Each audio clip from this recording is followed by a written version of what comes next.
शेर के माँ दुर्गा का वाहन बनने की कहानी तब शुरू होती है जब देवी पार्वती घोर तपस्या करके भगवान शिव को पति के रूप में पाने की कोशिश कर रही थी।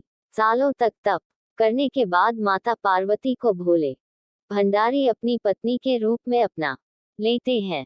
इसी बीच तपस्या की वजह से माँ पार्वती का रंग काफी काला पड़ गया था।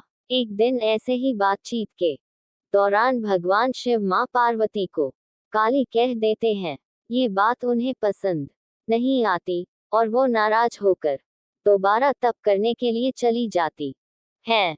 एक दिन बाद घूमते घूमते एक शेर घोर तप कर रही माँ पार्वती के पास पहुंचा। उन्हें खाने की इच्छा से वो वहां घूमता रहा। माँ को तप में लीन देखकर शेर भी वहीं इंतजार करता रहा।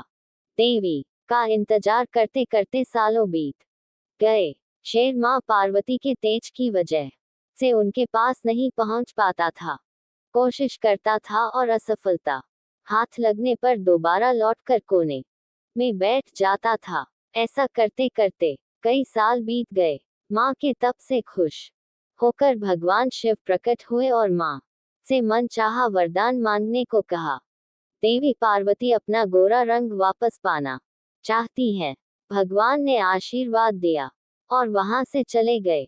वरदान मिलते ही माँ पार्वती नहाने के लिए चली गई। नहाते ही उनके शरीर से एक और देवी का जन्म हुआ जिनका नाम कौशिकी पड़ा। उनके शरीर से काला रंग भी निकल गया था और माँ का रंग पहले की तरह ही साफ हो गया। इसी वजह से माता पार्वती का नाम माँ गौरी भी पड़ गया। नहाने के कुछ देर बाद माँ की नजर शेर पर पड़ी। शेर को देखते ही उन्होंने भगवान शिव को याद किया और शेर के लिए भी वरदान मांगा। माता पार्वती ने भगवान से कहा, हे नाथ, ये शेर सालों से मुझे भोजन के रूप में ग्रहण करने के लिए इंतजार कर रहा था।